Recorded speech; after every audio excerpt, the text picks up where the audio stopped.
Hello friends, मैं आशीष परीक्षा सागर YouTube channel में आप सभी बच्चों का स्वागत करते हैं। तो चलिए बच्चों, यूपी पुलिस री एग्जाम को ध्यान में रखते हुए हिंदी स्पेशल बैच आपके लिए चलाया जा रहा है, जिसमें से आज आप लोग पढ़ेंगे वर्णमाला।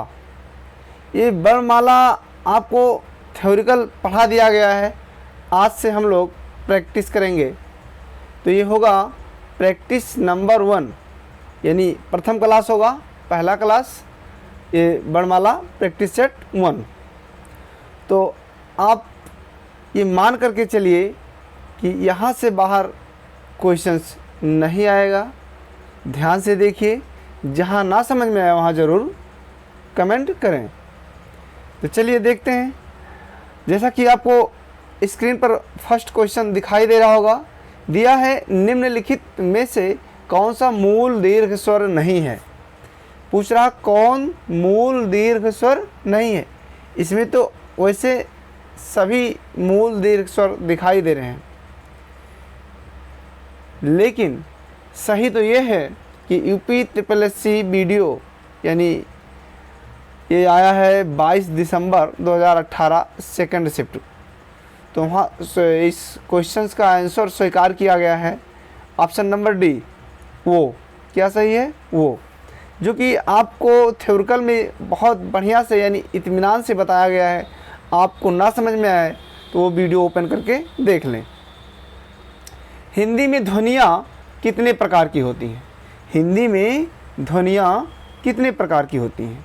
इस सारे के सारे हमने जब वर्णमाला चैप्टर 1 चल रहा था उसी में बताया गया है। हिंदी में ध्वनियाँ कितने प्रकार की होती हैं? तो सही उत्तर होगा ऑप्शन ए, 2 प्रकार की। उसके बाद में अगला है मात्रा के आधार पर स्वर कितने होते हैं। तो मात्रा के आधार पर स्वर कितने होंगे? 6 होंगे। ऑप्शन नंबर बी सही होगा। एक से अधिक वर्णों के मेल को कहते हैं। तो एक से अधिक वर्णों के मेल को क्या कहेंगे? ऑप्शन नंबर सी, व्यंजन, क्योंकि बताया गया है व्यंजन बिना स्वर की सहायता से बोला नहीं जा सकता है। तो ये क्या हुआ? एक से अधिक, एक से अधिक क्या है? इसमें वर्ण मिले हैं तभी व्यंजन का निर्माण हुआ है। उसके बाद में शायद आपका क्वेश्चन नंबर 4 छूट रहा है। देखिए चौथा क्वेश्चन, जीवा के आधार पर स्वर कितने प्रकार के होते हैं? सही उत्तर होगा ऑप्शन नंबर बी, 3। उसके बाद में आप देखिए क्वेश्चन नंबर 5, यानी प्रश्न 5 है, क्या है? एक से अधिक वर्णों के मेल को कहते हैं। एक से अधिक वर्णों के मेल को क्या कहते हैं? जो क्या क्या कहेंगे? व्यंजन। छोटी, बड़ी, च, छ, ज, झ, या इत्यादि का उच्चारण किससे होता है? पूछ लिया क्या? उच्चारण स्थान। चा वर्ग क्या होता है? सबको पता है, तालु, यानी तालब्य।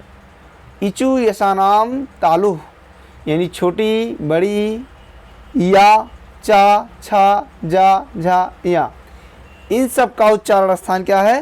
तालब्य है। तो ऑप्शन नंबर सी सही होगा।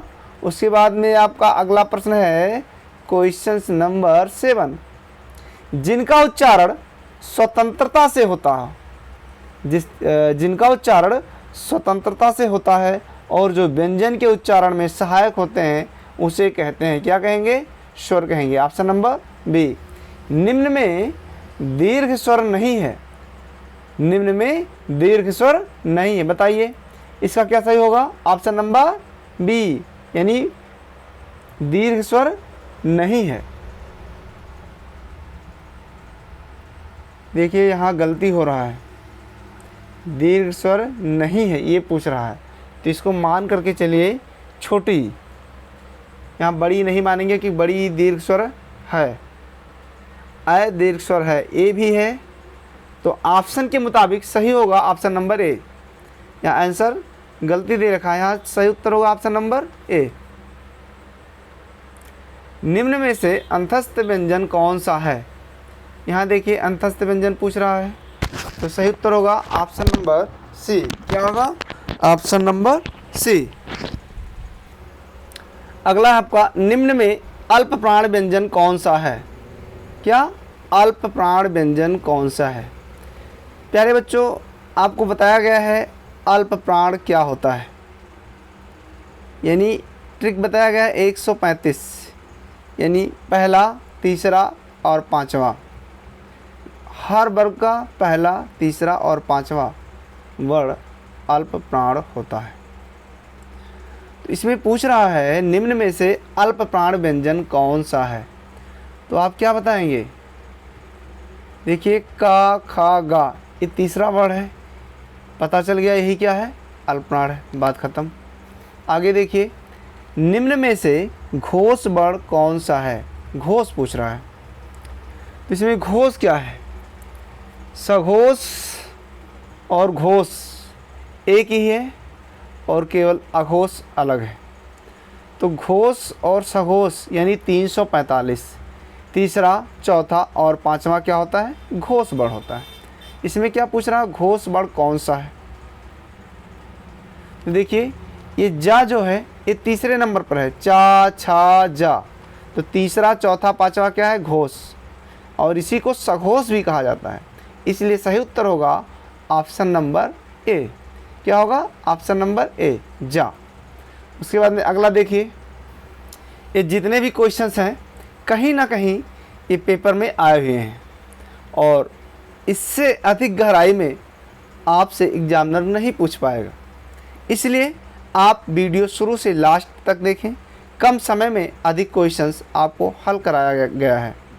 देखिए निम्न में से ओष्ठ वर्ण कौन सा है? ओष्ठ वर्ण कौन सा है? तो देखिए छोटा, बड़ा, छोटी, छोटा ऊ। ओष्ठ, ओष्ठ क्या है? छोटा ऊ। ये तालु बताया गया आपको, और ये क्या बताया गया? कंठ बताया गया है, छोटा, बड़ा, आहा यानी विसर्ग। और छोटी ही क्या बताया गया है? तालु। छोटा ऊ क्या है? ओष्ठ। तो निम्न में ओष्ठ वर्ण कौन सा है? ऑप्शन नंबर डी, छोटा ऊ। काकल्य वर्ण कौन सा है? देखिए स्वर तंत्र मुखी और काकल्य वर्ण हा को कहा गया है। तो सही उत्तर होगा ऑप्शन नंबर सी, हा। इसी को स्वर तंत्र मुखी वर्ण भी कहते हैं। प्यारे बच्चों देखिए आपका क्वेश्चन से या का उच्चारण स्थान है, या का उच्चारण स्थान है। ओष्ठ, दांत, मूर्धा, ताल। क्या होगा सही उत्तर? ताल, यानी ऑप्शन नंबर डी। रा का विवरण है, देखिए रा का विवरण है option A, option B, option C, option number D. तो रा को क्या क्या कह सकते हैं आप? रा को लुंठित कहेंगे, सघोष कहेंगे, अल्प प्राण कहेंगे, व्यंजन कहेंगे, ठीक। और ये तो सम्य है, तो एक तो सही है जाएगा आपका। तो सही उत्तर होगा ऑप्शन नंबर ए। इसी को लुंठित, सघोष, अल्प प्राण, व्यंजन सब कहेंगे, किसको? रा को। फिर अगला है अंतस्थ और ऊष्म वर्ण कितने हैं, यानी दोनों को जोड़ करके पूछ रहा है। तो 4 क्या है आपके पास? अंतस्थ, और 4 क्या है? ऊष्म, यानी सा, सा, सा, हा, तीनों सा और हा ऊष्म है, और या, रा, ला, वा क्या है? अंतस्थ है। तो 4 और 4 कितने होंगे? 8। सही उत्तर होगा ऑप्शन नंबर बी। फिर पूछ रहा आपसे दीर्घ का वर्ण विच्छेद है, तो आधा दा हो जाएगा, उसके बाद में री जरूर आएगा क्योंकि री का मात्रा है। फिर आधा गा, और गा में क्या है? छोटा आ है, यानी सभी वर्णों में आ समाहित है। तो आधा दा प्लस री प्लस आधा गा प्लस छोटा मिलकर के क्या होगा? दीर्घ। सही उत्तर ऑप्शन नंबर ए सही होगा। उसके बाद में आपका सघोष वर्ण कौन सा है? क्या पूछा जा रहा है? सघोष। सही उत्तर होगा option number B, option number C, यानी बा। सघोष और घोष एक ही है, जिसको 345 कहा जाए। तीसरा, चौथा और पांचवा वर्ण, हर वर्ग का तीसरा, चौथा और पांचवा वर्ण क्या होता है? सघोष। इसी को हम क्या कहेंगे? घोष। और पहला और दूसरा क्या हो जाएगा? अघोष। ऊष्म व्यंजन कौन सा है? क्या पूछा जा रहा है? ऊष्म व्यंजन कौन सा है? ऊष्म अभी आपको बताया गया तीनों सा और हा, तो हा इसमें कहाँ है? Option number A. उसके बाद में उद्दान का शुद्ध वर्ण विच्छेद कीजिए। उद्दान का शुद्ध वर्ण विच्छेद कीजिए।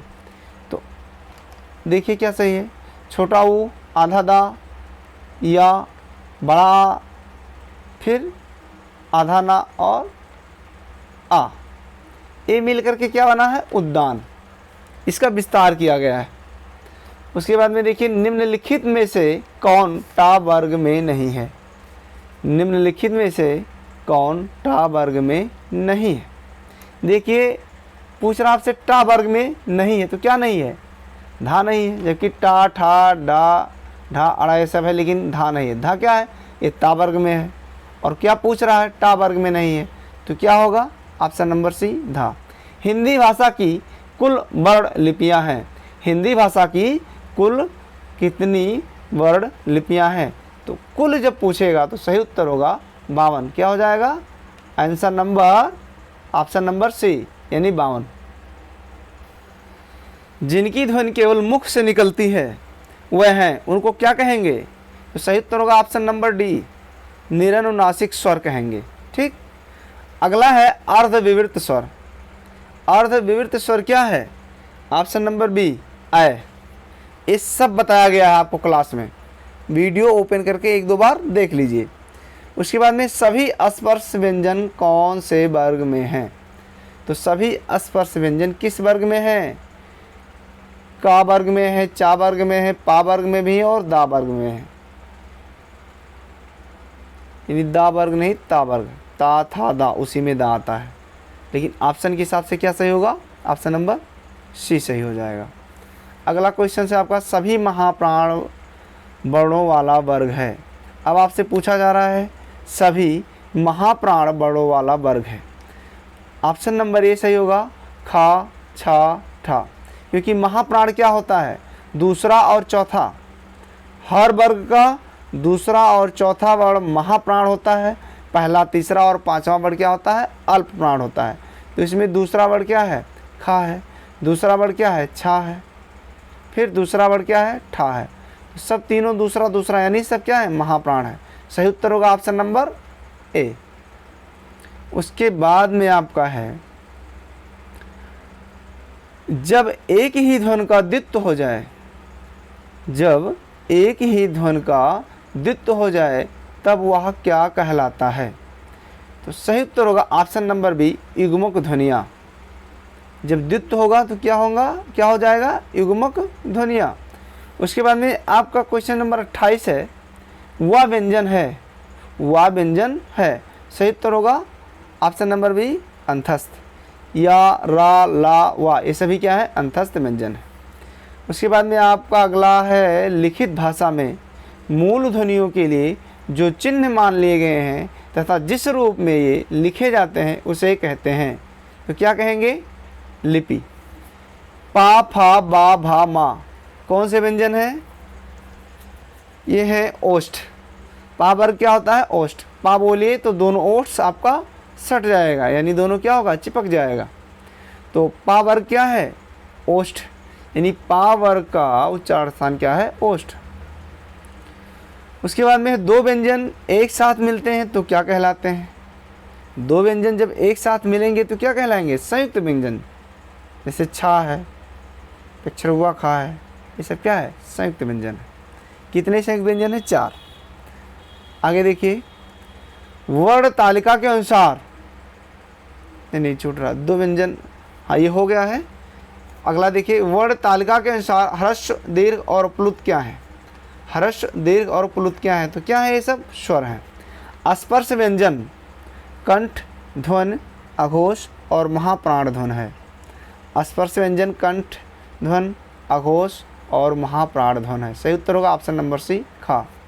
दंतोष्ठ ध्वन कौन सी है? सही उत्तर होगा ऑप्शन नंबर ए, वा। हिंदी वर्णमाला में अगला आपका है, हिंदी वर्णमाला में ऊष्म व्यंजन कौन से हैं? ऊष्म यानी सा, सा, हा कहाँ है? ऑप्शन नंबर ए में। हिंदी के जिन वर्णों का उच्चारण करते समय केवल श्वास का प्रयोग किया जाए उन वर्णों को कहते हैं, क्या कहेंगे? अघोष। अघोष में क्या होता है? केवल श्वास का प्रयोग किया जाता है। सही ऑप्शन होगा ऑप्शन नंबर ए। यारा, लावा व्यंजनों को कहते हैं, कई बार बताया गया है, क्या कहेंगे? अंतस्थ व्यंजन कहेंगे। और उस व्यंजन क्या है? सा, सा, हा, तीनों सा और हा। निम्नलिखित में पार्श्विक ध्वन कौन सी है? सही उत्तर क्या होगा? ला। सही उत्तर हो जाएगा ला। ये सब बताया गया आपको। निम्नलिखित में से कौन सा अंतस्थ व्यंजन है? कौन सा है अंतस्थ, यानी या, रा, ला, वा, क्या मिला? ला। किसमें है? ऑप्शन नंबर ए में। निम्नलिखित में से कौन सा स्वर कंठ तालव्य है? यानी दोनों है, कंठ भी है और तालव्य भी है। तो क्या हो जाएगा? ये कंठ और तालव्य दोनों से निकलता है। उसके बाद में आपका है टा वर्ग उच्चारण की दृष्टि से किस प्रकार की ध्वनि है? सही उत्तर होगा ऑप्शन नंबर सी, मूर्धन्य। निम्नलिखित में से कौन सा दीर्घ स्वर है?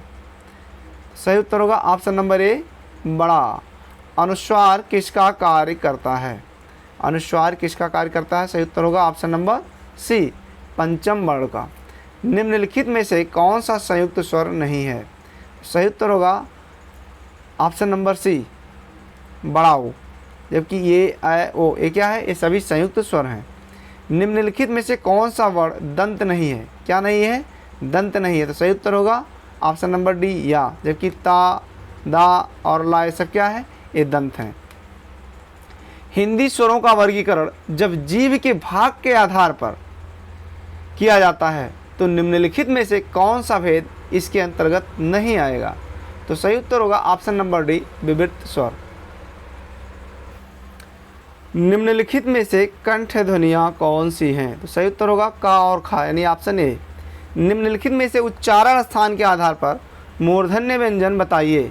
तो क्या सही होगा मूर्धन्य व्यंजन? ऑप्शन नंबर सी, डा और ढा। ठीक। उसके बाद में अगला है निम्नलिखित में से अल्प प्राण वर्ण कौन से हैं? क्या पूछा जा रहा है आपसे? अल्प प्राण वर्ण कौन से हैं? तो इसमें देखिए मिस्टेक है, इसमें ये और ऑप्शन बी दोनों सही है।